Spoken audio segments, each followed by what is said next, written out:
listening to the Liberty Brothers Radio Show, because freedom isn't free. Government is not the solution to our problem. Government is the problem. We can meet our destiny to build a land here that will be for all mankind a shining city on a hill. You're listening to the Liberty Brothers Radio Show, only on Revolution Radio. Now, here are your hosts, Jim White and Jason Van Tatenhove. The crusade for freedom is your chance and mine to fight communism. We might have Mike. Are you with us? Hello, I'm with you. Mike, how are you? Hi, doing good. Good to have you. You're live on the air here with Jim and Jason from the Liberty Brothers. Hey guys, it's great to join you. Thanks for having me on. Yeah, thanks for coming back on. We appreciate it. Yeah, it's great. Let me give you a proper introduction, Mike. Joining us on the line is Mike Adams, the Health Ranger. Mike is an outspoken consumer health advocate, award-winning investigative journalist, internet activist, and science lab director. He's the founder and editor of naturalnews.com, the internet's most trafficked natural news health website. He is also the creator of counterthink.com, foodinvestigations.com, healingfoodreference.com, honestfoodguide.org, and several other websites covering natural health topics. Adams has received accolades and testimonials from several key influencers in the natural health space, including Dr. Michael T. Murray and raw food pioneer David Wolfe. Mike is widely recognized as having a strong technical aptitude that has allowed his website to achieve very high degrees of success on the internet. He is also widely known to be a highly influential writer and presenter. Mike Adams lived in Taiwan for 2 years and is nearly fluent in spoken Mandarin. Adams was also a resident of Ecuador for 2 years from 2008 to 2010, where he built a 20-acre food forest containing over 100 food-producing trees. He speaks conversational Spanish. Mike currently resides on a ranch in Austin, Texas. There he and his wife raise chickens and goats, practicing pharmaculture and self-sufficiency. Health Ranger Mike Adams, thanks so much for joining us again on the Liberty Brothers Radio Show. Hey guys, it's great to join you. It's kind of quite an intro. It's exhausting just to listen to.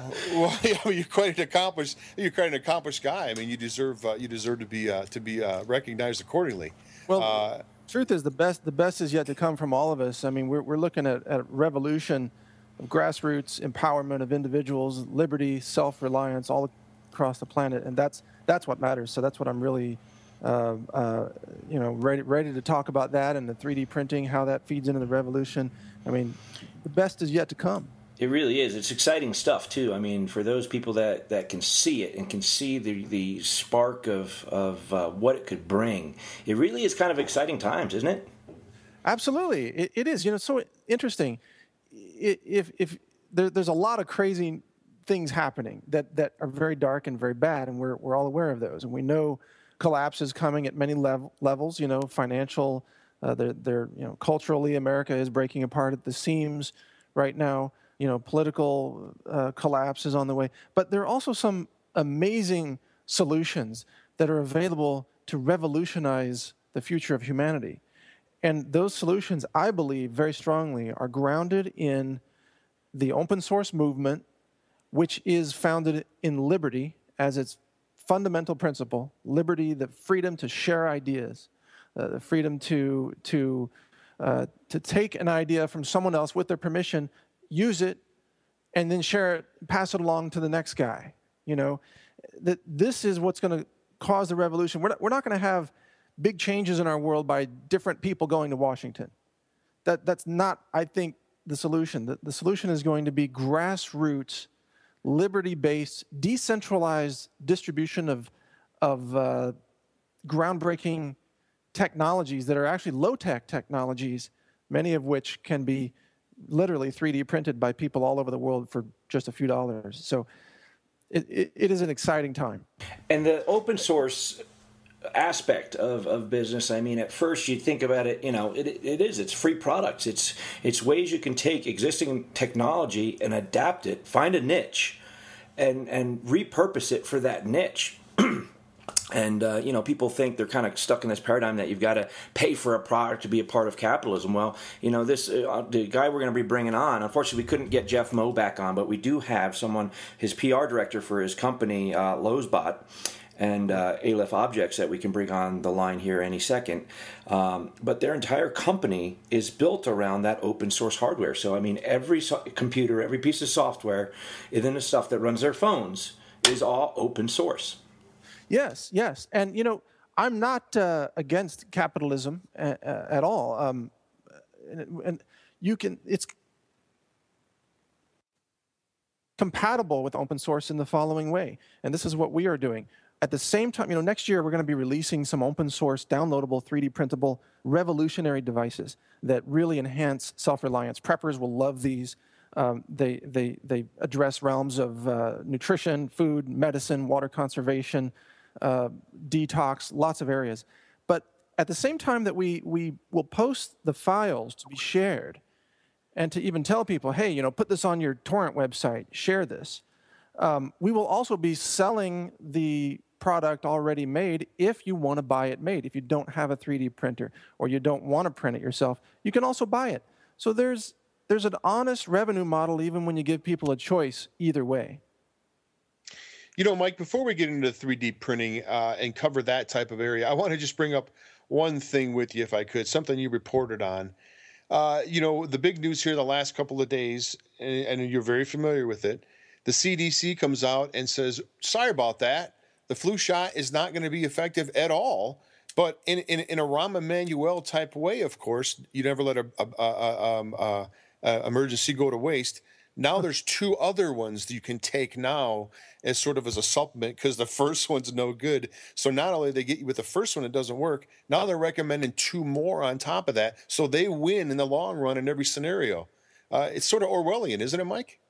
Yeah, it's incredible. The fascinating thing is if anybody else, if any other industry, or you or I, if we offered a product to the public with the same failure and harm of flu vaccines, we would be arrested for fraud and for endangering the public. We would be in prison.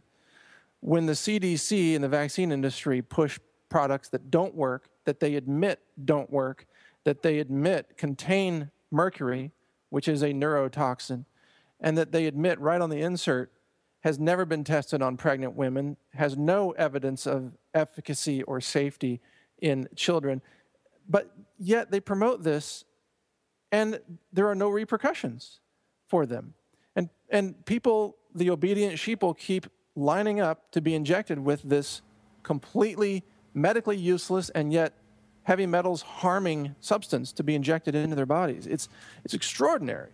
It shows you the level of propaganda indoctrination across our population that anyone would go out and get a flu shot at all. Indeed. Well, tell you what, let's go ahead and get Harris Kenny on the line. He's the gentleman that is the marketing director for LulzBot and Aleph Objects. And we'll see if we can't bring him on and have a little discussion about 3D printing and where that's going. That sounds great.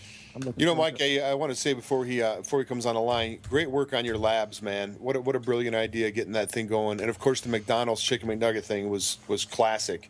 But you're doing some fine work. I'd like to talk about that perhaps later on after. Thank you for calling Aleph Objects Incorporated. Hold on a second. I think I need to. Of the LulzBot 3D printer. Get phone tree. Yeah.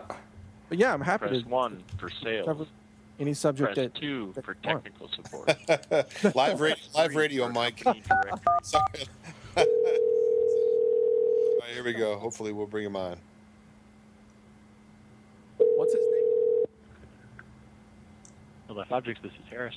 Harris, this is Jason Van Tatenhove and Jim White, and we have Mike Adams on the line as well, where you're on the live on the Liberty Brothers. How you doing?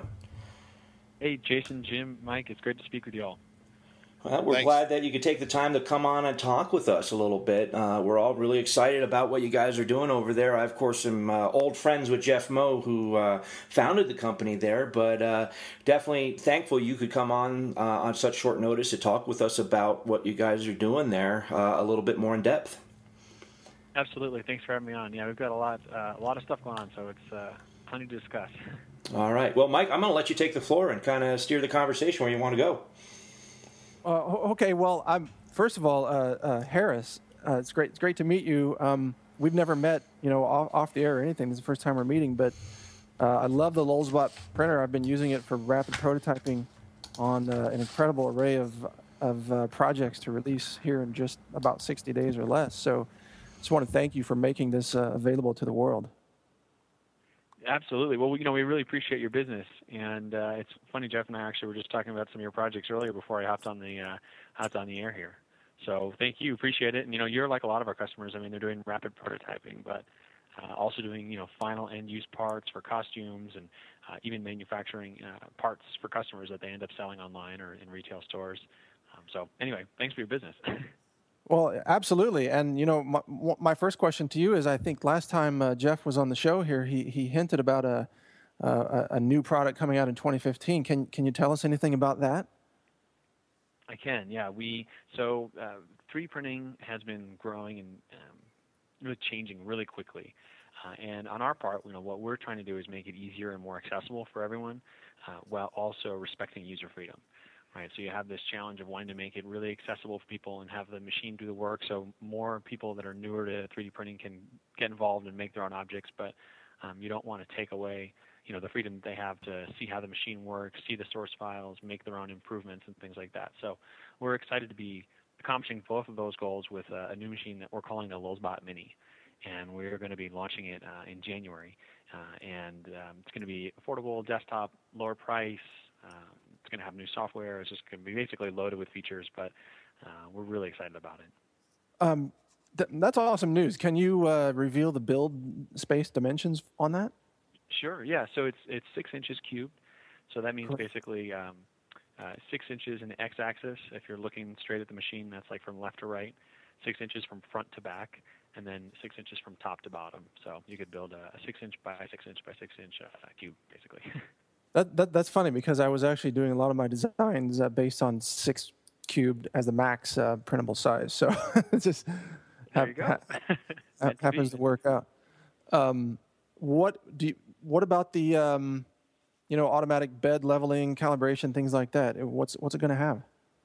That's exactly right. So it's going to have automatic bed leveling, which for people that are unfamiliar with 3D printing, it's basically a glorified glue gun being controlled by a computer that builds an object that, as it melts different types of plastics and builds up over time. And just like if you're building a house, that first layer, that foundation really matters. And so it has automated bed leveling sequence. So basically you don't have to worry about it. The printer will check itself and make sure that it's level. And if the bed is offset in any way, the printer will compensate for that. And then once before it gets started, it also cleans off its own nozzle in the back of the bed, and it lets you know when it's ready by kicking the bed forward. It's really cool. Okay, what about what's going to be the street price, and when is it going to be available? So the retail list price is $1,350. We're actually manufacturing them here in Colorado, like we do for our LulzBot Taz. And we don't have a ship date yet, but we're going to be, formally unveiling in January. So it'll be, soon thereafter, as we get manufacturing up and running. That's amazing. That's amazing, because I know a lot of our readers are asking, well, what should I buy? What 3D? I don't have a 3D printer. How am I going to print your parts? What should I buy? And right now, the Taz is a little bit out of the price range for a lot of people, even though it's a great machine. But to get closer to $1,000 is a big deal. Thanks. Yeah, I mean, that's been a really big goal here. So we're spending a lot of time really coming over, trying to find the best suppliers that we can that can get us the best deals. And as we grow, as we buy more printers, we're able to get better deals in larger quantities and things like that. One option too is if someone's more technically inclined, we do have a kit version of the Taz that's available for only $1,600. So they can save about $600 and build it themselves if they want. But we're definitely trying to get this price down to make it so accessible, not only easier to use but more affordable too. Yeah, I guess so. And I mean, the extruder's got to be the highest cost item, or is it the power supply, or what makes it expensive? Well, the big thing is because we're open source hardware, and so for folks that maybe aren't familiar with that, basically it means that you can see all the ingredients, the list of materials, the bill of materials that make up our printer, and you can see how much we pay for it. And so the biggest challenge, the reason we really focus on quality is because our customers know exactly what we're putting into the printer. And so if we were partnering with suppliers that cut corners and used bad parts, it would be really obvious really quickly. Yeah. So we really focus on high quality parts because it's so transparent. It's pretty tough. It would be pretty tough for us to hide if we were using bad parts. Absolutely. Now, I have a really important question about censorship in the 3D printing world, and I think I know where your company stands on the philosophy of transparency and open source. But the history of the world is, in a sense, a history of governments banning objects from being possessed by people. Even in ancient China, knives were banned. You had to be a certain member of the empire to have a knife or an edged blade. Will LulzBot ever censor what the printer can print out? So we actually were really proud to have the first open source hardware product and the only 3D printer to receive something called the Respect Your Freedom certification from an organization called the Free Software Foundation. And what this basically means is that we're really committed to making sure that there's no restrictions or any components that prevent you from using the machine. Obviously, we encourage our customers to follow the law where they live, to not hurt other people, themselves or others, and things like that. But yeah, so we're really focused on making sure that our customers do have the freedom to build what they want and really experiment with the technology, because that's what it's for. You have a robot that can build things for you. You want to be able to build things with it. Yeah, absolutely. And Jim and Jason, is it okay that I'm asking all these questions? Oh, here? No, go ahead. First, actually, Mike, I'm going to jump in, actually. I wanted to ask a little bit on the working, Harris, for an open source company. I'm wondering if this is a new thing for you. Have you worked for other open source companies, and how is that dynamic different? How does that thought process, how ingrained is it into the company, and how different is that from your average corporate job? Can you tell us a little bit about that culture that's in that company and how it's different? Absolutely, yeah, I'd be happy to. So I'm definitely a big believer in sort of freedom through technology, and now it's how I came to the company, but I have not always worked for open source hardware and free software companies. It's exciting to see kind of those ideas, that philosophy really applied within the context of a firm. And really, there's a lot of benefits. So we use free software here internally. So, we run a Linux distribution called Debian on our computers. We use a free software program called LibreOffice.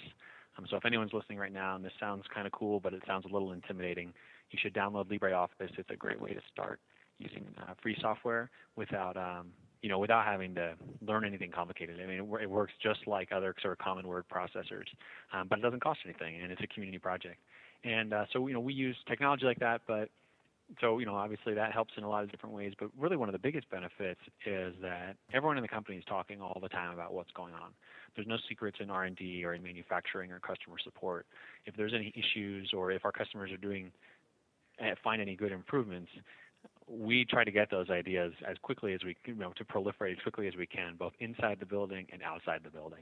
And that sort of frictionless sharing of information helps us serve customers. And if problems come up, we solve it, I think, pretty quickly, all things considered.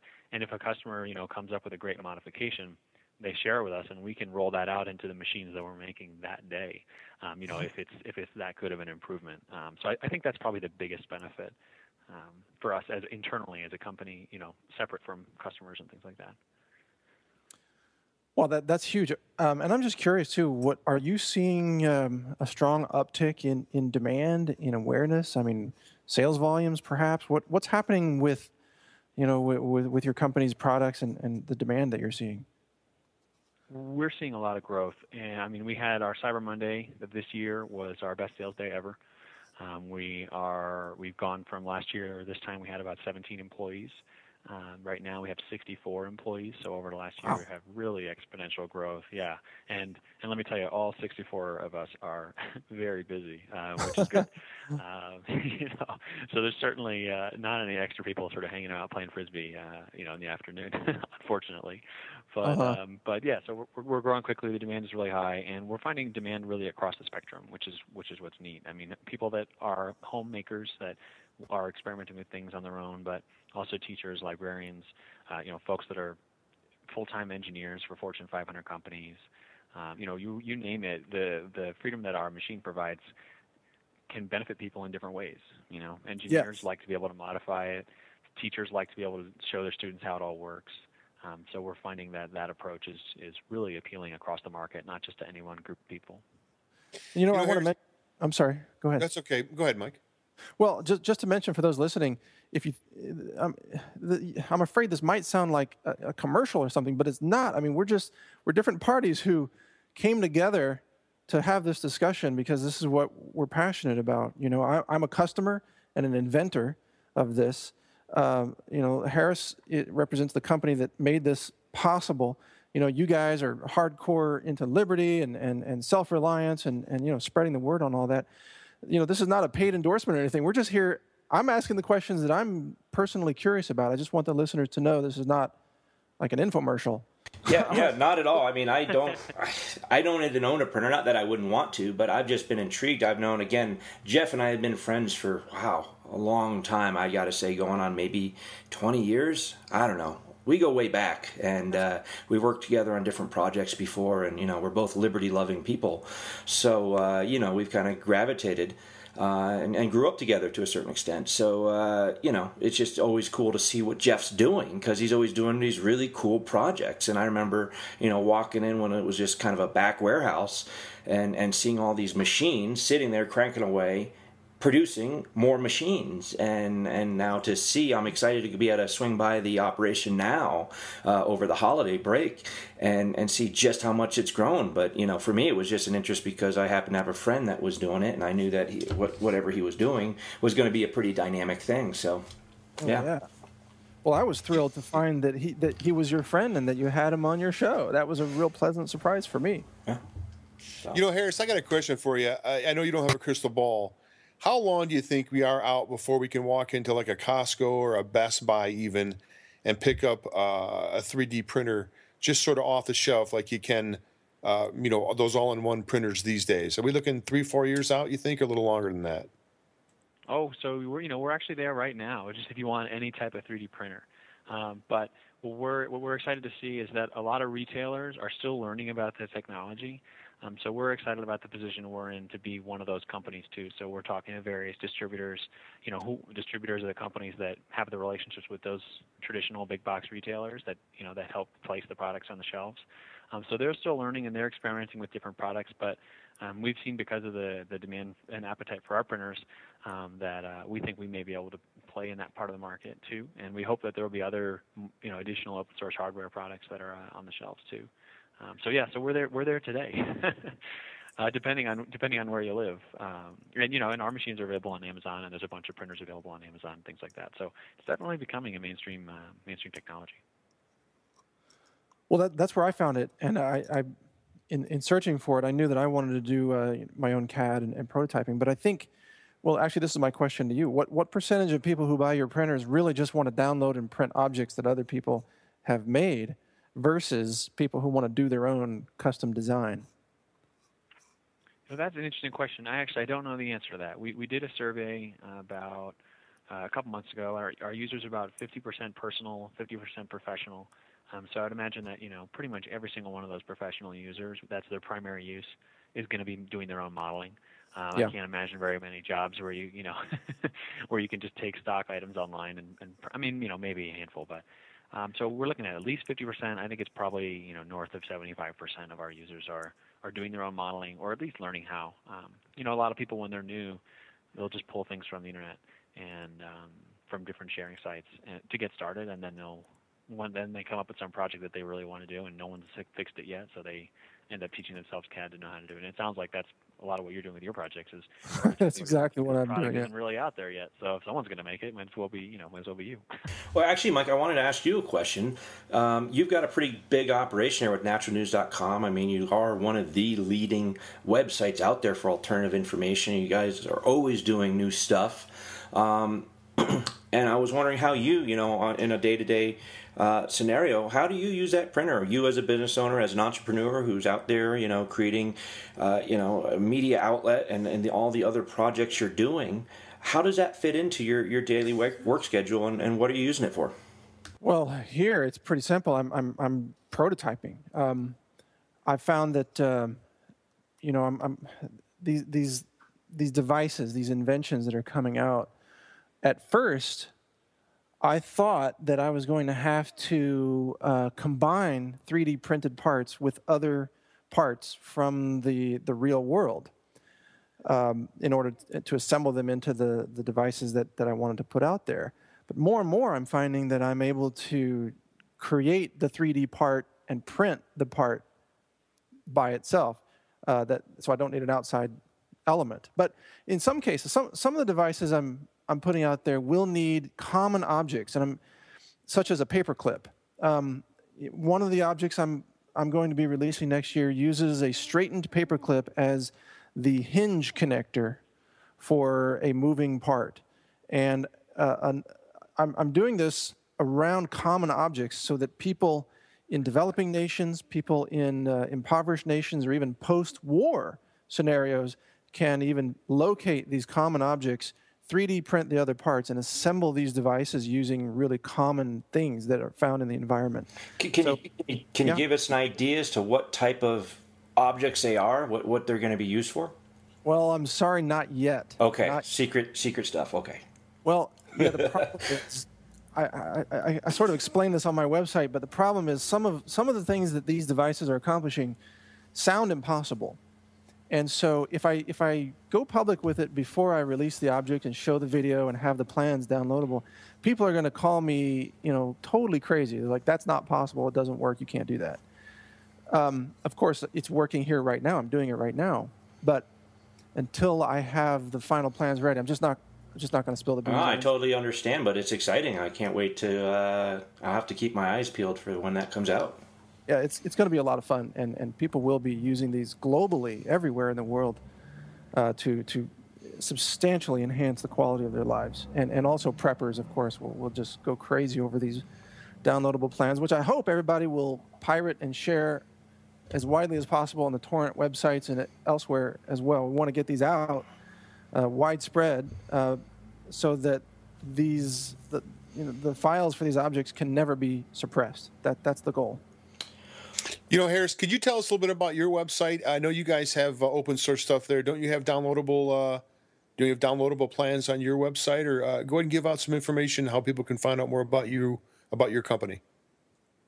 Sure. Yeah. So our main website for our LulzBot products is LulzBot.com. So that's LulzBot.com.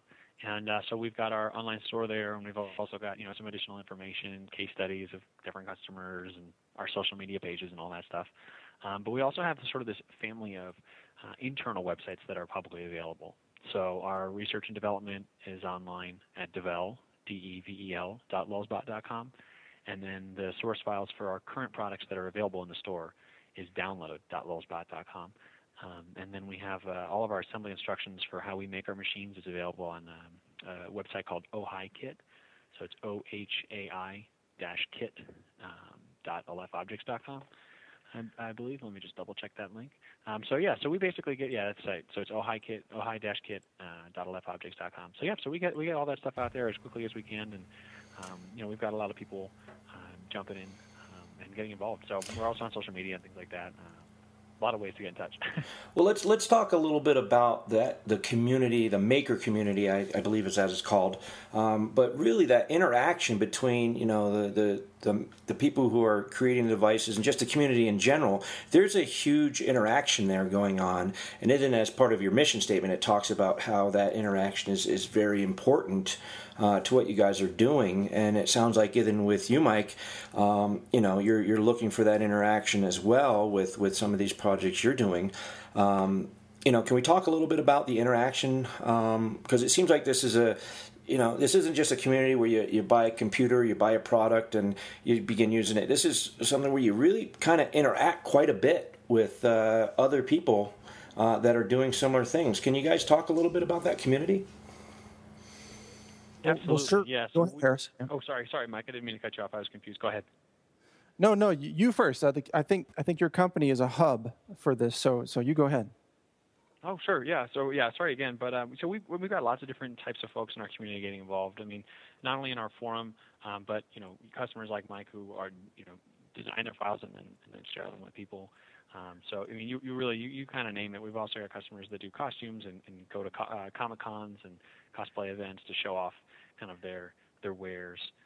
And then we've got a lot of enterprise customers who don't, because of their working, for Fortune 500 companies that don't have an open philosophy, they're not able to, share the files, but their work is eventually shared with others. But so anyway, we've got a lot of different people doing things. But Mike, go ahead. I didn't mean to cut you off. Well, no, I concur. Everything when we release our files, we will be asking the community for feedback. We want people to download, print, and then try them. Try them in practical context. See if they work the way they're working for us. Do they get the same results that we're getting? What are the improvements that can be made? And then we want to take those suggestions, make revisions to the models, put out new files. So that's why we're going to be versioning our files. You'll have, version 1, 2, 3, 4, 5, and so on for each of these objects. And people out there, of course, will find more innovative ways or ideas to improve them. Far more innovation in the group than I could personally achieve on my own. So my job then is to really take these ideas, filter through them, find the best ones, and then go back into the 3D modeling software. And I use SolidWorks, which seems to be really, really capable. So I go back into SolidWorks, I alter the model, put out the STL files and add a new version number, put those on the web and say, hey, everybody, try these. So it is. And this is why this revolution is so powerful, because it's not one corporation saying, we own everything, we dominate, we have the patents, you can't touch anything, we're going to control all the profits and all the process. No, it's an open community of people who believe in this idea of sharing innovation and of sharing empowerment, all working together because we believe in that cause. And that's why it's so powerful. That's why it's revolutionary, guys. I mean, this is a revolution in the making. Well, let me ask you this, guys. How do you think it is going to revolutionize things? How are things going to be different? But just because they have a machine at their house now that they can create their own products, how do you see it really revolutionizing the market and being able to create jobs?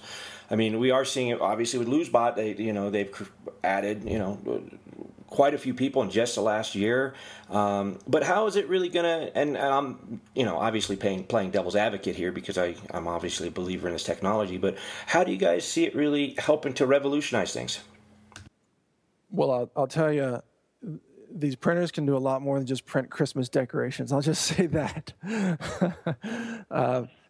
The first inclination of the way people look at these is, oh, I can print little statues for my desk.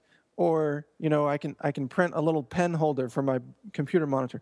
That's great, and that's a great way to get into it, but there is no limit to what we're going to be able to do with these. We're talking about mechanical devices with multi-part devices that you print and then assemble yourself that perform practical functions that substantially enhance the quality of your life in very important areas like health and nutrition, medicine, lots of areas.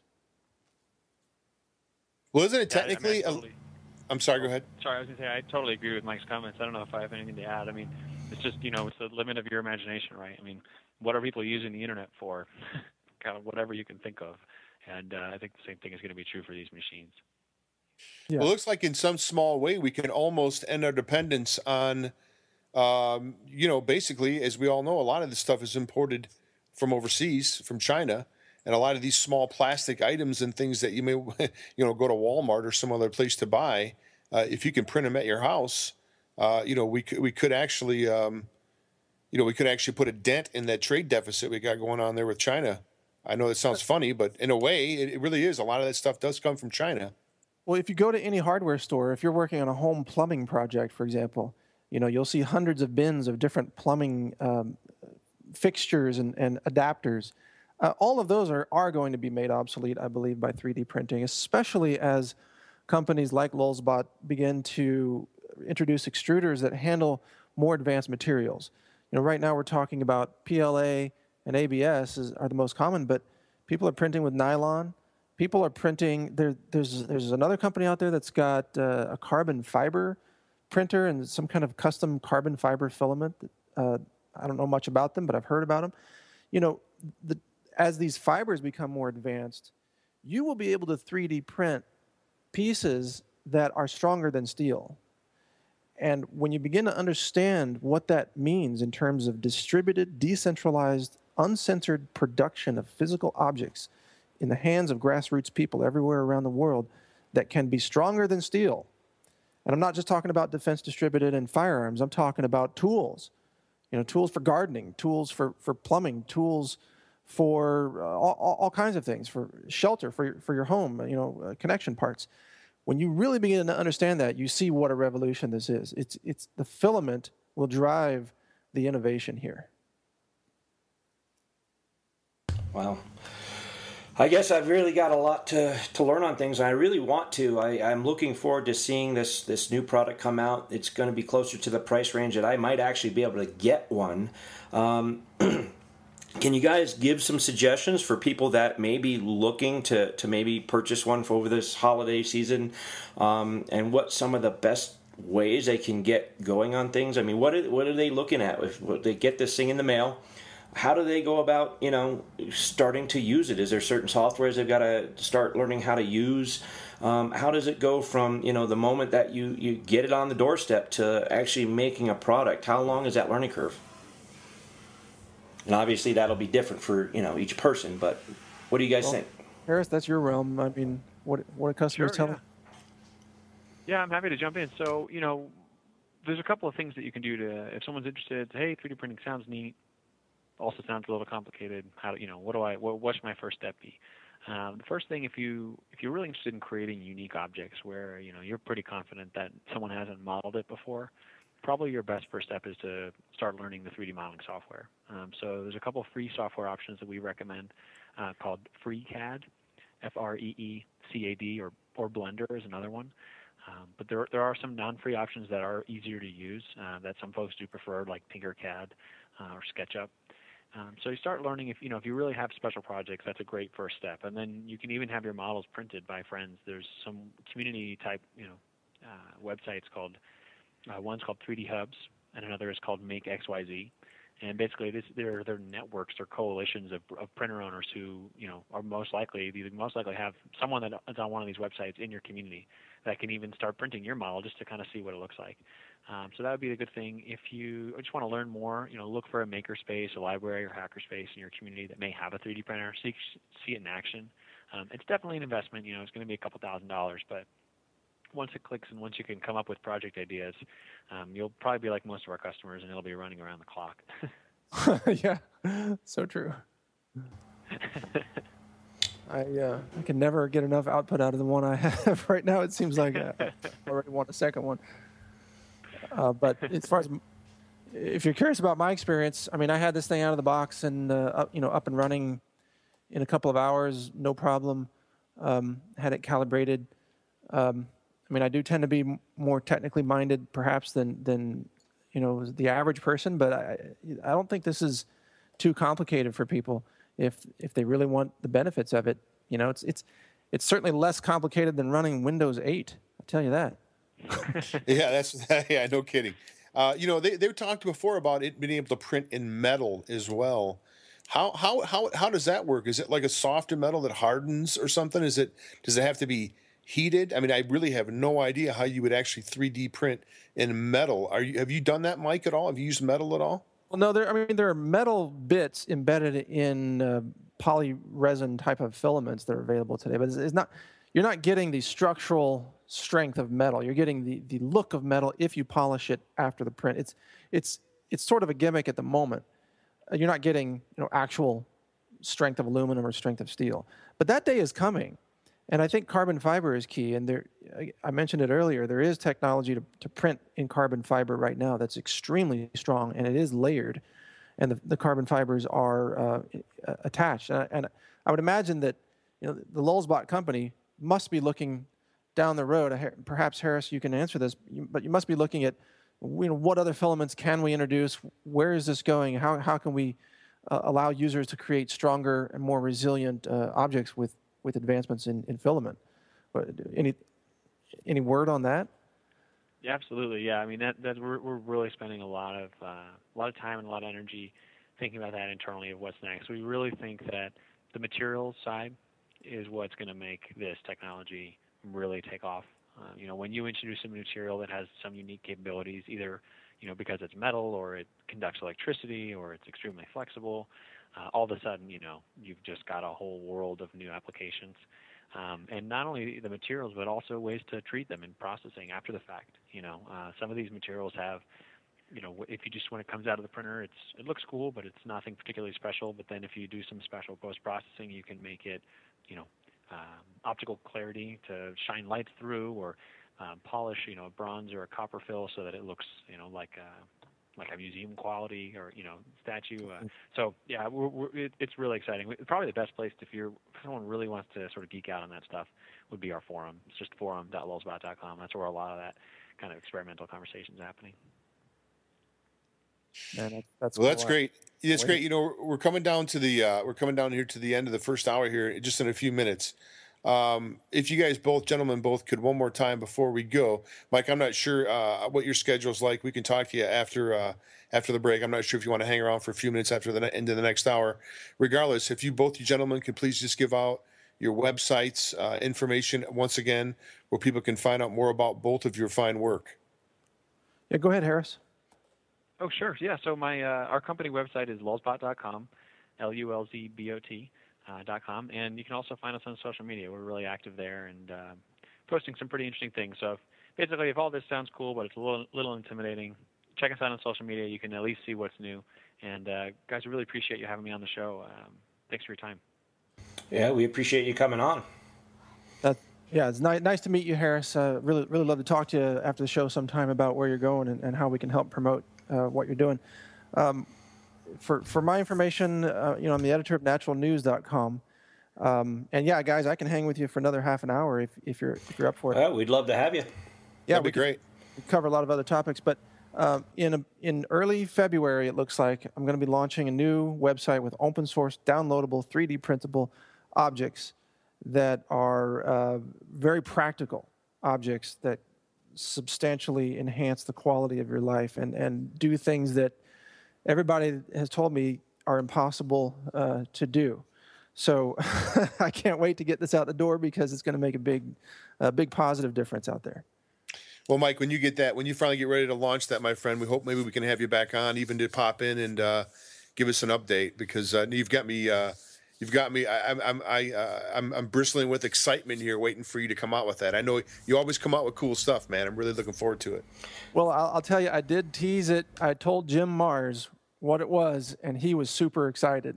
So Jim Mars knows what this is, and so don't force him to give it up though, because we got to keep it under wraps until it's totally ready. We know how to keep a secret, Mike, so we'll be good. we won't push. All right. Well. We are coming to the top of the hour. Maybe before we got just a couple minutes left, maybe you have a new project that I had seen. I think it was on one of the emails that we had been going back and forth, and I think this one's okay to talk about. But you actually were pushing out some stuff as far as getting ready for a possible EMP type event and just hardening infrastructure. Is that something you can talk about? Well, actually, that's a layer of what I'm about to launch, which is that all of these devices and objects are 100% EMP proof. Oh, okay. So they're designed for everything from preppers, and in a grid down scenario, we lose the power grid, you'll still be able to use these objects. Of course, you won't be able to print them at that point unless you can run your printer on solar. But once you have the objects, they're EMP proof. But it's also for developing nations, third world nations, post-natural disaster type of scenarios. We are going to be donating these to many areas and teaching communities how to print these and how to use these devices because they're so important for recovery efforts. So I believe that low-tech technology is key for our survival, especially those of us who believe in liberty and who are into self-reliance and who are perhaps living more out in the country on our own or in rural communities. We tend to be more self-reliant. Well, this fits perfectly with that mindset. But just let me throw this out there though real quick. Going from the previous conversation about fibers, filament, do you realize that if there is a filament that is carbon fiber based, that is very, very resilient, you realize that a person could literally print out their own bulletproof vest. Wow. They could print out armor, and they could sew it. They could print out small, 3-inch square plates, and they could sew them together on a garment, and they could literally 3D print their own, body armor. I'm not going to be designing that. That's not my focus. But that's the kind of thing that is possible with this. People could 3D print, elaborate systems involved in, let's say, even free energy research. They could prototype free energy devices with some of the parts that they could 3D print. They could play around with physics experiments, all kinds of things. Food processing, manual food processing. Like, for example, you could easily design right now a simple device that would pit cherries, a little cherry pitter machine. All right, folks. Well, we're going to be here at the end of the break. We got Mike Adams, naturalnews.com. I want to say thank you to Harris for coming on, and we'll be back with you at the other side of the break. Thanks for joining us on the Liberty Brothers. Thanks, Harris. Appreciate it. Absolutely. Thank you, guys. Really, really appreciate it, and have a great rest of the show. All right, well, we are back with Mike Adams, the health ranger from naturalnews.com. Last hour, we were talking all about 3D printing. Welcome back to the show, Jim and Mike. How you doing? Hey, I'm good. Great to be continuing with you here on your show. The world is fascinating by the by the hour. It's getting crazier and crazier. What do you want to focus on this hour? It seems like over the weekend the biggest thing was the protests going on. Obviously, we had the indictment in New York that wasn't handed down, which I don't know. We must not be getting the full picture there because the video I saw seemed pretty cut and dry. It seemed like there could have been an indictment there. Now, I'll be the first one to say what happened in Ferguson and what that grand jury did there seemed to be the right decision. It seemed to be a responsible decision, and they weighed the evidence, and I think that officer made the right move there.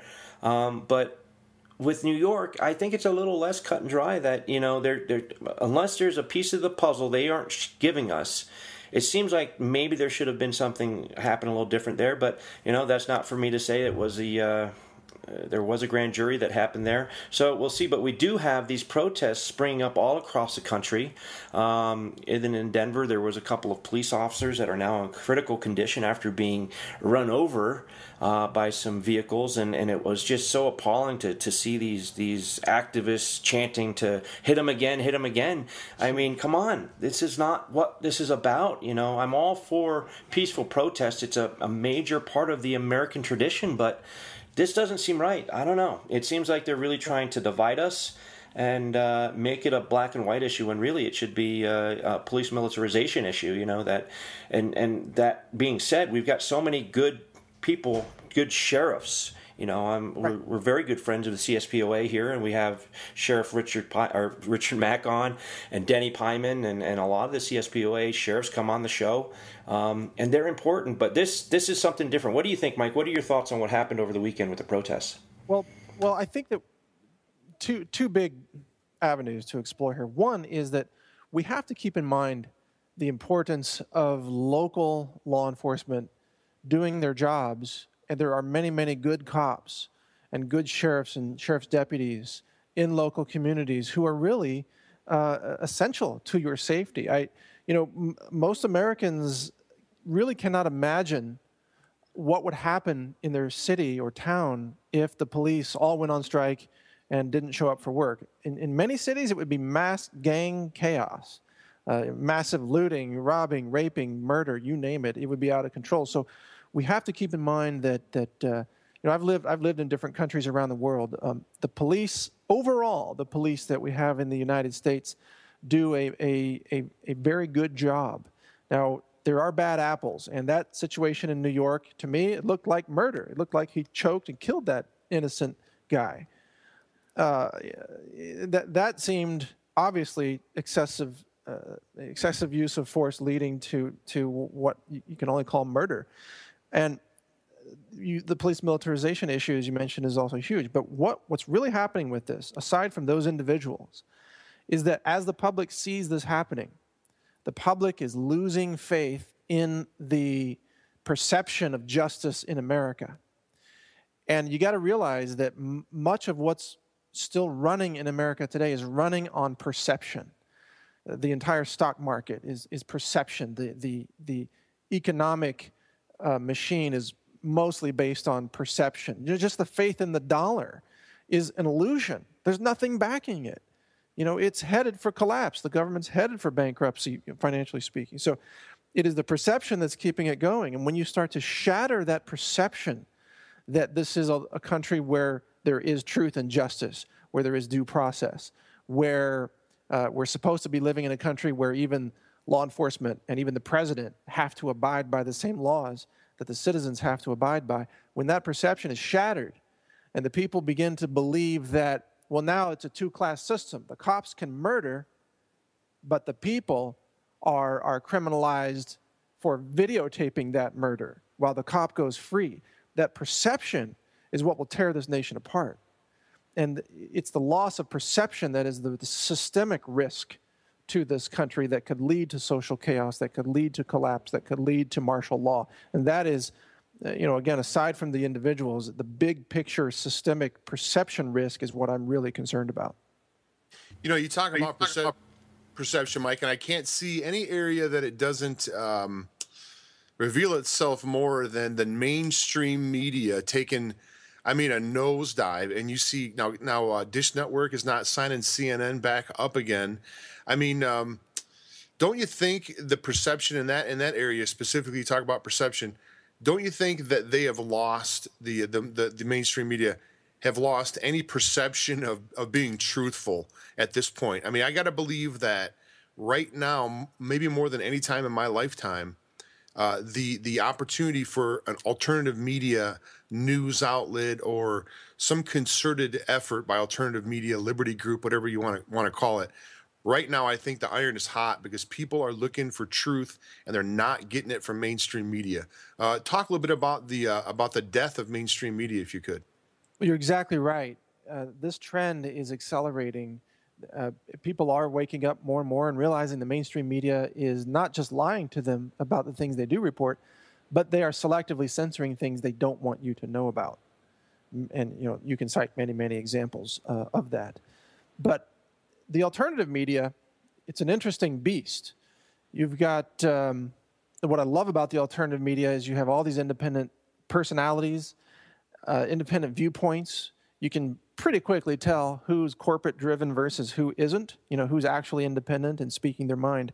And I love that. That's the kind of diversity of opinions and viewpoints that makes a healthy media. That used to be present in the mainstream media. The Washington Post back in the Nixon administration, used to conduct actual journalism. Today, it's hard to make that case. The real journalism is being conducted now in the alternative media on websites like Truth Stream Media, with Aaron Dykes, and radio shows like your broadcast. That's where the action's really happening.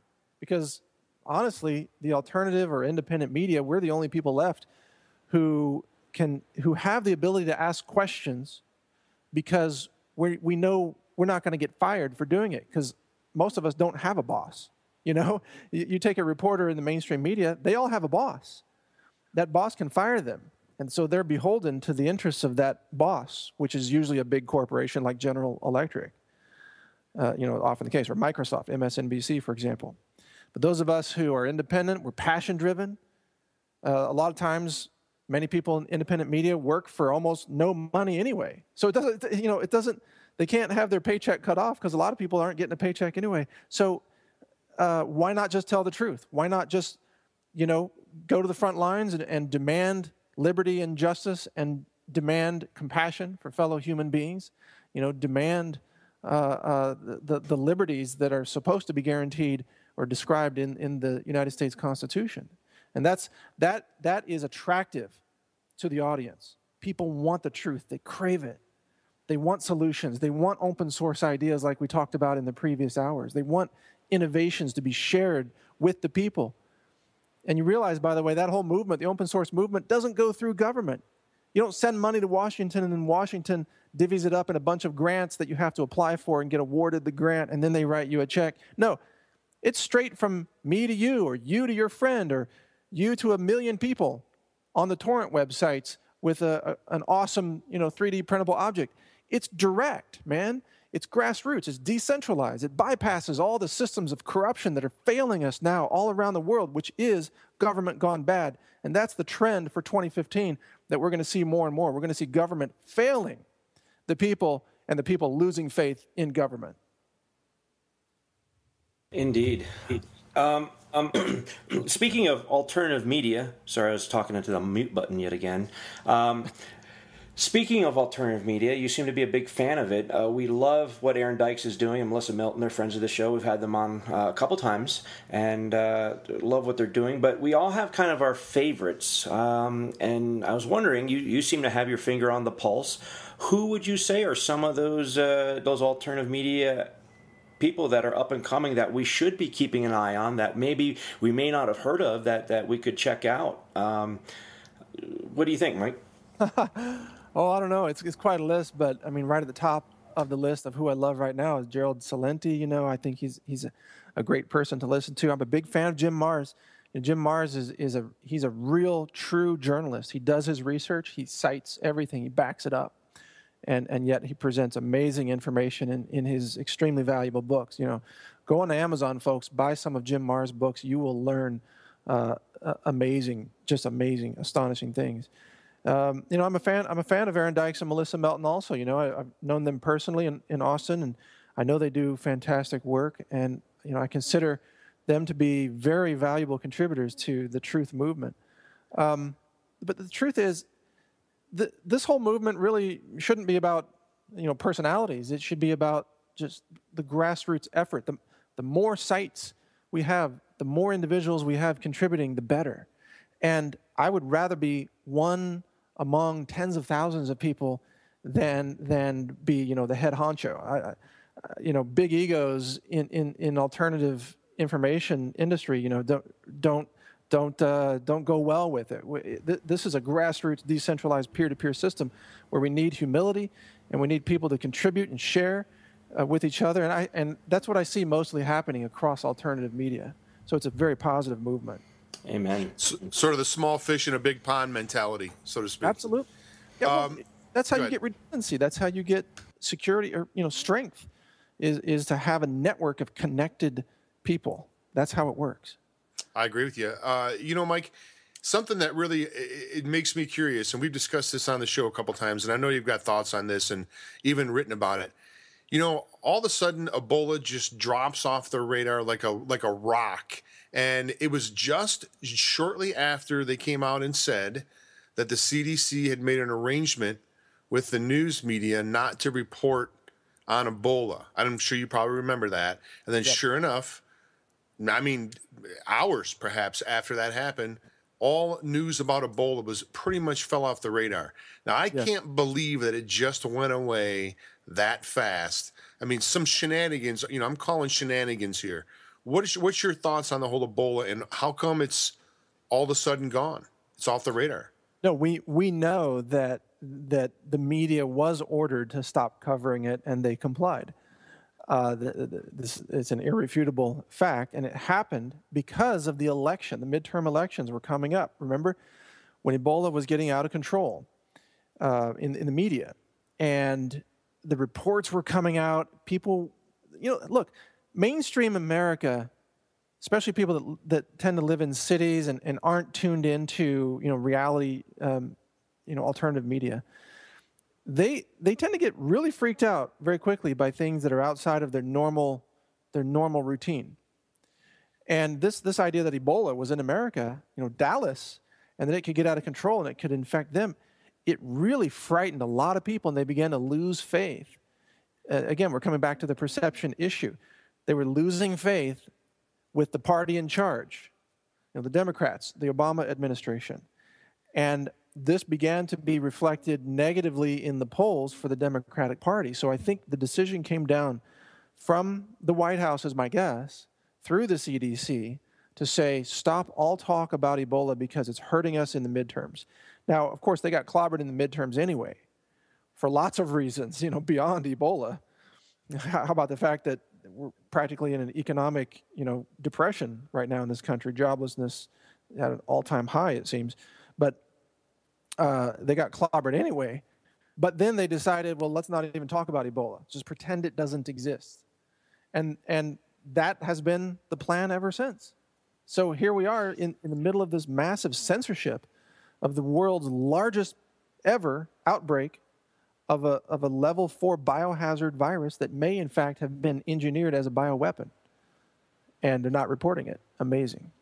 Yeah, and there are definitely other people in the alternative media that seem to think that this is a part of a greater plan. We've talked with Dave Hodges, and he thinks it has more to do with what is happening over the holiday. We really can't take a big hit during the holiday shopping season. So part of the reason he thinks it's being suppressed is because if people are worried about Ebola, they're not going to go out and spend the money on Black Friday and during the holiday season. So I don't know. I guess we'll see if the infection rates shoot up after the holiday season. Then that'll kind of be the litmus test. I'll tell you real quick, when they're going to shoot up is when they have the vaccine ready. As soon as that vaccine exactly. All in the news again, line up, get your shot. So wait for that. It's all about the money, Mike, and it always is all about the money, brother. It's always all about the money. You know it is. Yep. That's what drives the news cycle. And isn't it amazing? This tells you that none of the mainstream media is truly operating with any sense of journalistic integrity, because they all obediently followed orders and suppressed the stories all at the same time. Like, you couldn't have coordinated it better.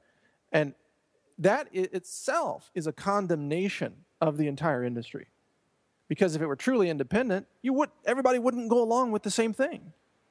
Well, we've speculated that they're going to have to start, having programming with people of the mindset of people like myself and Jason and you and Alex Jones and those type of people, or they're just going to go out of business. I mean, people are just going to, how can there almost be any less people watching CNN? Some of these things have like 100,000 viewers. We're almost going to be up there ourselves here pretty soon. And we're just a regular couple of guys on the radio. I mean, it's ridiculous that they even have sponsors, for crying out loud. No, I hear you. I put out a simple story on the flu shot on Friday. This one article got 300,000 Facebook shares. I had no idea why it was suddenly so popular, but it's just blowing away the mainstream media, which is always lying to you about flu shots, saying they're safe and effective, scientifically validated. Go get your flu shot. Well, we did a story that said, the CDC apologized, it doesn't work, and it has mercury in it. That's the story. 300,000 shares. Until the mainstream media wakes up and starts telling the truth, they're going to keep losing readers, and those readers are going to keep coming to independent alternative media like your show and my website and so on, for all the right reasons, because people deserve to know the truth. And the truth is the flu shot is medical fraud. It's a massive hoax. You'd be better protected against the flu by carrying a rabbit's foot in your pocket and rubbing it with your thumb or something, or that's funny. Make a voodoo doll for the virus or something. That would be more effective than the flu shot, believe me. Well, Mike, we may have, depending on how you look at it, maybe some good news, maybe some bad news, but it looks like McDonald's is posting some of the worst losses it's ever seen. And, of course, it's good news because we know just how bad that type of food is for us. You know, we are all about the food freedom and trying to figure out new ways to help our body repair themselves. But it also is bad news in that, you know, most people just maybe can't afford it anymore. What are your thoughts on that? Oh, my. Well, yeah. McDonald's, where to even begin with the problems with that? Is it even food, Mike? You've tested it. Is it really even food, considered food? You know, I tend to zoom out and get to big picture concepts quickly. I say that a country that is fed McDonald's, that grows up on junk food, is a nation that cannot last because it doesn't have the nutrition necessary for good cognitive function. Plus, you go bankrupt treating the disease caused by the foods. So no nation that whose population is living on junk foods has any real future. You will always end up in bankruptcy and a financial collapse unless you take care of the health issues first, which means, you know, and that can't be done by government. That's got to be a grassroots education and empowerment of the people. And some of what I'm doing next year will address this, but you've got to be able to teach people how to be healthy. You got to start telling them the truth about why they need you need minerals in your food. You need the plant-based nutrients. You can't eat everything that's just dead and pasteurized and homogenized and modified. You've got to have real food if you want to have a real nation. And, you know, one of the interesting things about this, if you look at countries like Russia and Cuba, which are communist nations essentially, but the one thing they do really well is they do distributed local food production and food security. They farm, they home garden, they produce food like crazy. And because of that, they have lower healthcare costs than America, and they have greater food security. If there's a war, you know, if Russia is attacked, you can't starve out the nation by just attacking the centralized food factories and food distribution centers, because there's family farms everywhere. And, you know, in America, we talk about oil security and energy security. We have a strategic oil reserve, but we have no food security because everybody gets their food from a factory, and the factory delivers to the local fast food joint, and they fry it or microwave it and hand it to you in the drive-through window. That is a recipe for vulnerability and a lack of security. And that's why that's one of the reasons America is in decline, is because of the factory food industry. Well, Mike, you touched on something earlier when you during that explanation. Really, when you come right down to it, sickness is big business, and a lot of these corporations, you know, are intertwined at the top levels. It behooves them really for us to continue to be sick. So, yes, you know, really, since they're tied into the mainstream media, as you well know, the mainstream media is the propaganda arm for the elite. Really, isn't it really up to the alternative media? Aren't really we the only real, true outlet that's going to get this type of information as far as, you know, real food out to the public? Because, you know, I don't expect that from the mainstream media even once. Exactly. Well, the mainstream media is, of course, funded by the ad revenues of, you know, Coca-Cola and PepsiCo and, you know, McDonald's, as you mentioned earlier, and of course the drug companies.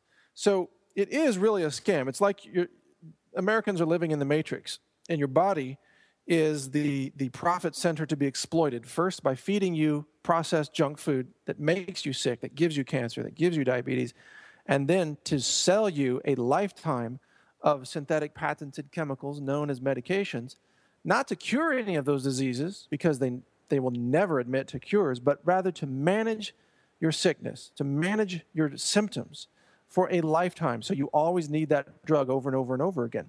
So you're eating the food that's making you sick, you're taking the drugs that's masking the symptoms but keeping you sick, and those drugs are also causing secondary diseases which cause other diseases. You know, for example, drugs for depression and psychiatric drugs can cause diabetes, and then the diabetes drugs can promote liver failure, you know, or vaccines with mercury promote kidney failure. One disease can cause another. Diabetes increases the risk of cancer, for example. So once you start down that road of killing yourself slowly with processed factory food and medications, they've got you hooked for life unless you make a radical change and get off all that stuff and take command of your health.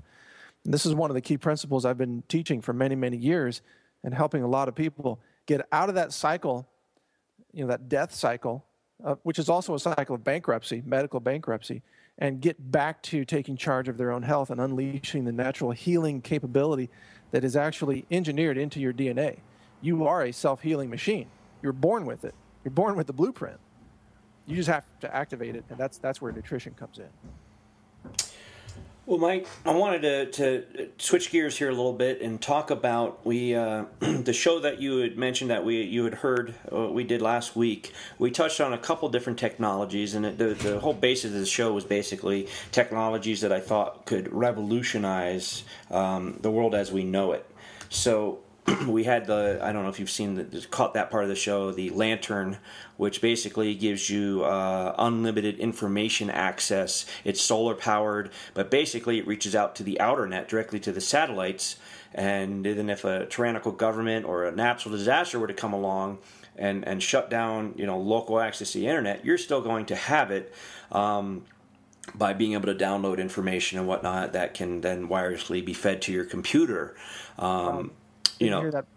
Oh yeah, if you haven't heard that one, it's great. I can get you the interview later. But one of these great pieces of technology, and we combine that with the 3D printing. I was wondering if you had a couple different pieces of technology that you thought, obviously the 3D printing, but thought that it was going to revolutionize and be a game changer. Is there anything that you've got your eye on we haven't talked about yet that maybe we ought to start looking into? Well, absolutely. These are not things that I've developed in this case, but the Scene.is is a really, really amazing project that's being launched out there. Just SEEN.is, like the word is. That's where you can have secure chat and secure email. They're hosted in Iceland, and Unseen is the email side, but Scene.is is the social media side. So if you want your secure email, go to unseen.is and sign up there. If you want to launch your own social media page that's a Facebook alternative, go to seen.is. And I think I'm actually aware of almost a half a dozen social media projects that are in the works that are working to replace Facebook. People are leaving Facebook in droves because they're tired of being spied on, they're tired of being used for psychological experiments. And also, if you're on Facebook and you follow somebody, you don't get to see all their posts. Facebook decides which ones you see and which ones you don't see. So there's selective censorship taking place constantly. So we have been launching things like the Diaspora Pod, which is a peer-to-peer social media system. And you can see an example of that if you want at share.naturalnews.com. And Unseen or Seen.is for the social media side is a great one. There are some others out there that are up and coming that you'll hear about in the future, but I think this is key, to have open source community mindset people creating social media networks that are alternatives to Facebook. And I know in fact that the people behind Unseen are working on a peer-to-peer technology that would bypass even centralized servers. So we'll have to keep our eyes open on that. Isn't that how it always is, Mike, in technology? I know that you really cut your teeth from what I gather from your background on technology, and you've been on the forefront of that for a long time. Isn't it typical for governments to sort of have the jump on the population, and they're able to move forward with their tyranny, it seems, only to a certain point. But then it seems like there's always a grassroots throughout history, almost like a grassroots effort finally gets ramped up, and there's a little bit of a lag time until we finally make a comeback and go around their tyrannical mechanisms. Do you see that happening as well? I mean, are we exponentially at this point as a population learning how to get around these things faster than ever? And are you optimistic about our chances of this? I am. I'm very optimistic. I'm more optimistic now than ever before. Even as the systems that we know today, that we're used to, that we live with, are collapsing, we have more opportunities now through these decentralized solutions, such as 3D printing, such as the social media alternatives. You mentioned that direct to satellite technology. I'll have to check that out. That sounds fascinating. But I think humanity has a very bright future. And I also think that the governments of the world, the way governments are structured today with centralized command and control, that model is about to become obsolete in the history of civilization. And most humans have lived under tyranny and under oppression throughout history. A representative government is a relatively new experiment. The republic that we have in America is a relatively new experiment. And it was a great step forward, but it's not the final step forward. The next step forward, I believe, is decentralized empowerment. It is we don't need a president in Washington dictating to us outside of Congress what to do. But there's no need for such a system in the future. Honestly, I don't even think we need a Senate. I don't think we need a Congress. What I think we need is distributed, decentralized empowerment and education and personal responsibility that goes with it. But those kinds of systems, I think, will emerge out of the collapse that I see coming. And governments will never be able to solve the problems that governments create because they have an inherent momentum of their own self-destruction. They cannot change. They cannot spend less. They can't balance the budget because spending is the only thing that governments know how to do. That's how they get elected. That's how they prevent people from marching in the streets. So governments can never solve government problems. The solutions will come from outside the system. I think isn't there a quote from Einstein about that? You'll never be able to solve the problem with the same kind of thinking that caused the problem. Well, we're going to see that unfold here for human history. But Mike, too, what people don't understand is because the Federal Reserve System, the way that it's set up, every time the first dollar is borrowed out, there's automatically not enough money in circulation even to pay it back. So they have to print more money to pay off. Can you see just the foolishness in the long? Extrapolate that out in the long run, and we're getting what we have now: $18 trillion in debt. It's madness. We gotta break these chains of tyranny, Mike. And I love to hear you talk like that, brother, because I'm right there with you, man. I'm really optimistic more than I ever have been. But we gotta throw these people that eating our substance out, man. We gotta throw these chains off, and move on as in humanity, because there's another level that we haven't achieved yet because these people are holding us down. I completely agree. I think humanity has been held back and held down for centuries, but especially in the last few decades. We know that there are breakthroughs in distributed energy production. We know there are breakthroughs in plant-based medicine. We know there are all kinds of breakthroughs that have been systematically suppressed. If people file patents for things and the U.S. government classifies that patent as a national security issue, doesn't let the person release the patent. We know this has been going on for quite some time, quite a long time. And this has got to end. We can't suppress the growth and the exploration of humanity just to make more money for a few powerful corporations that run the world and a few powerful families. We've got to set humanity free. And these kinds of technologies that we've been discussing on this show, like 3D printing, these bypass the systems of control and oppression, and they help enliven the spread of ideas that humanity has naturally. I don't know what you believe philosophically, but I believe that we are connected to the divine, and that we are inherently built with an inspiration, a spirit, and a soul that, when it is expressed through us, wants to create something better.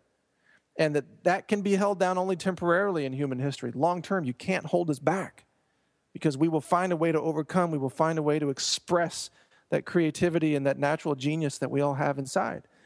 So it's an exciting time to be alive. It really is. It is. And, one of the things I struggle with with my awakening, I know all the right things to eat. I know, which things to stay away from because they're so bad for us. And I do my best. But, I got to say, one of the big things I struggle with is I do slide back and every now and then have a diet soda, as bad as I know that is for me.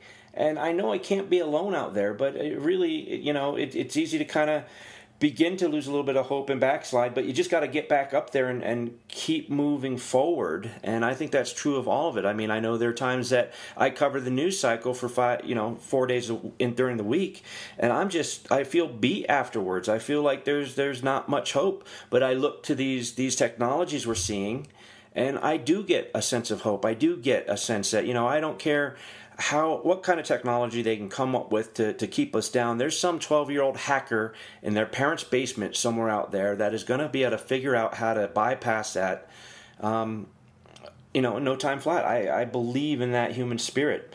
But it can be difficult, and I know I can't be the only one who struggles with that. How important is it to just keep moving forward? I mean, I'm sure with natural news, you're always talking about the moving forward towards a better body, towards a better health, and yet it can be hard to do. It can be hard to break these addictive cycles that they've got us trapped in. Yeah, it certainly can be, and many of the foods and ingredients are designed to keep you addicted, keep you dependent. But remember that if life were easy, if it were easy to achieve wonderful things without effort, there probably wouldn't be much point in being here in the first place. This is a challenge for us because part of our purpose here is to experience personal growth as we overcome those challenges and still stay focused on the end game, which is bettering humanity and real progress and shining the light on the truth, transparency and knowledge and wisdom, all of these things. There are going to be obstacles in our way. There are going to be barriers here like never before. I actually think there's an almost demonic force on our planet that is bent on destruction. It's trying to destroy you, trying to poison your mind. Absolutely agree with you. I agree with you, Mike.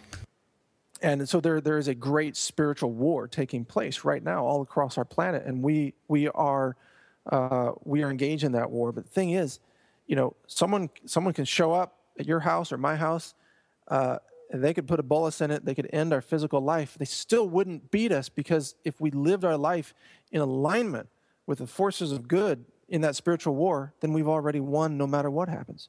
So as long as we're here, we contribute as best we can. We win, no matter what. Life is the physical life here is finite anyway. You just do the best you can with what you have for as long as you can. You win. End of story. And then you help the next person do the best they can.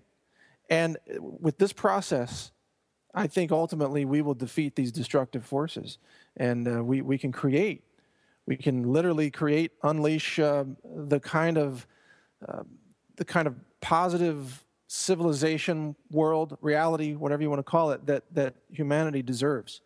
But it's going to be hard fought. It's not going to be an easy walk. Mike, we so much appreciate you being so generous with your time here with us today. I tell you, one of the stuff I love to see you guys work on is your labs there, man. If you could talk about, we talked about the McDonald's thing with the chicken nuggets, and I know you did the water, the Berkey water, and the pure. And I can't believe, by the way, how poorly some of those water filters that added. I mean, some of those added 1,000% of the stuff back into the water. I think aluminum. Tell us a little bit about what you're going on. I know some stuff you can't talk about, Mike, but tell us a little bit about what what you can talk about in the lab there in your fine lab. Well, I have. I think we're the only privately owned news laboratory in the country running atomic spectrometry instrumentation, ICP-MS. This is university level lab equipment, and it can detect virtually any element in concentrations as low as 1 part per billion. I mean, we're talking a very precise instrument. And I use this to test the ability of common water filters to filter out lead, cadmium, mercury, arsenic, and even elements with radioactive isotopes such as strontium and, of course, cesium, which is, cesium-137 being a big concern after Fukushima. So I posted the results. You can see them right now on waterfilterlabs.com if you want to go there. And these are completely independent results. Nobody paid me to test their products. I went out and bought them. I think I spent like $2,000 on water filters just to run these tests. And I tested all the filters and I put the results out there. And the truth is some filters did extremely well and some filters didn't do well at all for heavy metals removal. Now, the Big Berkey and the Zero Water for the countertop version, those were the winners. Those did the best. I mean, they were extraordinary at removing almost everything. I don't remember who's the worst, but that doesn't matter. Some of the filters, because aluminum is very commonly used as a filtration media to bind with things like lead, some of these filters had sort of loose aluminum in the filter media, and they would actually allow aluminum to be introduced into the water. So there was more aluminum coming out of the water than what was going in, which is quite shocking to me. I don't want to drink extra aluminum, I don't know anybody who does. But these are the kinds of projects that we do and that I really enjoy doing. I actually run the lab myself. We use a Niagara Plus sample introduction system.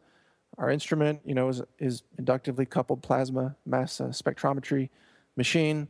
I use, hot block digestion and closed cell digestion techniques. It's very fascinating, and we like to share results with people so they can make better decisions. I went out and I put one of those Zero Water in my Amazon shopping cart, Mike, right after your report. I can't believe how well that thing did for a tabletop unit. I mean, it's only like $30. It's really a pretty good deal. But what you really need to look at is the cost per gallon. And the Zero Water filter is really the upfront cost is low, but it's more expensive per gallon than something like the Big Berkey. So Big Berkey is a big cost up front, but over the lifetime of using it, Big Berkey is actually less expensive per gallon.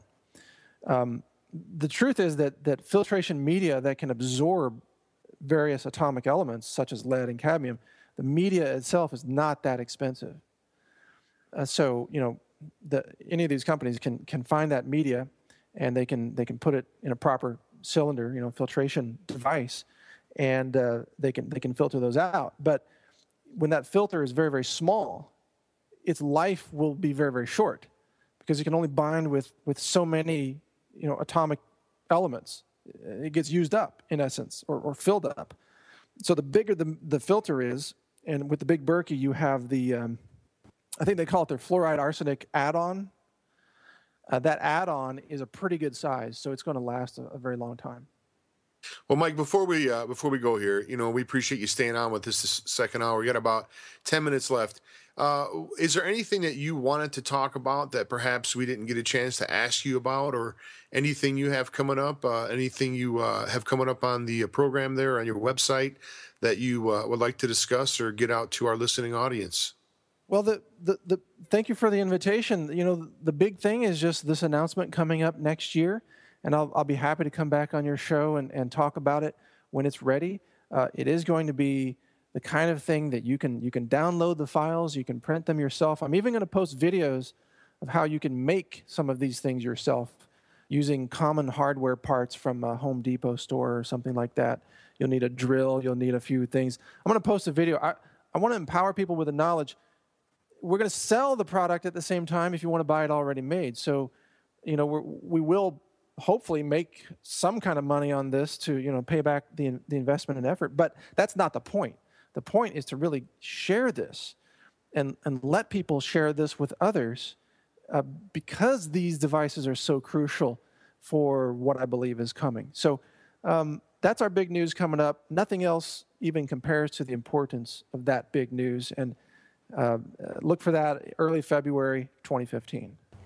Well, before we let you go, I'm going to ask you one more question, and it has to do with what's coming up in the new year. We're getting through the holidays now. We have a new year ahead of us. Is there anything in particular, is there any troubling storm on the horizon that you think might be hitting in the next year? Is there something that you yourself are preparing for coming up in this next year? Remember the bailout of 2008, the near global banking collapse of 2008, which was staved off by the multi-trillion-dollar bailout from the Fed. Too big to fail. Too big to fail. And that was, I think, October of 2008. Now, because they bailed it out, they made the problem worse. The problem is now larger, significantly larger, 6 years later than it was in 2008, and it's still going to fail. Now, I like to quote James Wesley Rawls on this one. James says, we know the economic collapse is inevitable. We just don't know when. That is an event that you can plan for with 100% certainty that it's coming. And when it's coming, when it's here, it means bank holidays, it means your ATM won't work, it means you probably won't be able to conduct commercial transactions, you won't be able to pay your employees if you run a business, you won't be able to wire money inside, into the country or out of the country, you won't be able to turn dollars into gold, you won't be able to engage in commerce that uses the banks, at least for some period of time. We know that day is coming, and I believe that day is very, very close. But, of course, maybe they can bail it out again. Maybe they can kick it down the road another 5 years, but I doubt it. So that is one of my biggest concerns right now is a systemic global debt collapse that craters the banking system. And if that happened, it would obviously set off massive social chaos. The Ferguson riots would look like nothing compared to what would happen in a banking collapse. So, get ready for that, folks, because it's going to happen. We just don't know exactly when. Mike, if you could give out your website, any information before we let you go, website, Twitter accounts, Facebook pages, and I do visit your website, I have to tell you, every day, man. And if you out there in the listening audience have not visited Mike's website, you're missing out because it's not just about health. There's all different kinds of stuff on there. And it's there's just a copious amount of information on there for research. So go ahead, Mike, you got the floor. Well, it's just naturalnews.com. That's the place to go. From there, you can sign up for a free email newsletter. We send out all the headlines once a day, and we'll give you the links to the social media in the email. And, we've got millions of readers. We've got a big writing staff, a lot of researchers, and they're all independent thinkers, and they all believe in the themes of what we're talking about here today. So, we're optimists about the future of humanity. We're realists about the collapse that's coming. The critics like to call us, doomsday people. We're not. Long term, humanity's got a great future, but it's not going to look like it looks today. It's not going to be configured in the same way that we're used to. So naturalnews.com is where you can stay plugged in on all this. The only good thing we got going for us, Mike, one of the good things is we've been talking about this stuff for years and years, and now a lot of those people that said we were fools are going, hey, wait a minute. Guys like Jim and Mike and Jason here, they've been talking about this for 5 or 6, 7, 8 years now, and what they've been talking about is finally coming true. So, I mean, as that goes on and as things continue to deteriorate, unfortunately, guys like you and I look smarter and smarter, and more people want to listen. I mean, it's kind of like a dichotomy. It's like you want to be wrong, but you're not. And it's. Do you see that sometimes? I mean, do you feel that way? Yeah. I mean, the greatest burden in modern society is being able to do math. If you can do the math on the government and the government spending, where this is headed. So, even though the masses are comfortable living in a state of oblivion and denial and delusion, those of us who can do math and who are awakened, we cannot tolerate sleepwalking through life, and so we tend to tell the truth. We tend to warn people about what's coming, and there's only a certain percentage of people who can even psychologically accept that message until the day comes that it happens. And then the people who were awake, they're prepared. The people who were oblivious, they panic. And that's where a lot of the danger is going to come from. It's the people, the deniers who were sleepwalking through all of this, who never prepared, who believed in the system that will fail, they will panic and freak out, and they will cause massive problems because they never prepared for anything. All right, Mike. Well, again, we appreciate you coming on. You stayed on longer than you said you had time for, so we do appreciate it. I'm sorry? Yeah. I said I always enjoy talking with you, so I don't mind the extra time at all. It's an honor to be on your show, and I want to wish you guys the best, and I can't wait to come back on and announce more details in the future. All right, sounds good. Well, you have yourself a happy holiday, and I hope you get to spend some time with your family and enjoy a little bit of time off anyway. So please have a great holiday season, and we will talk to you in the new year. Okay. Merry Christmas, Mike. Merry Christmas. Take care, brother. Yeah, take care. Thanks. Bye. Bye.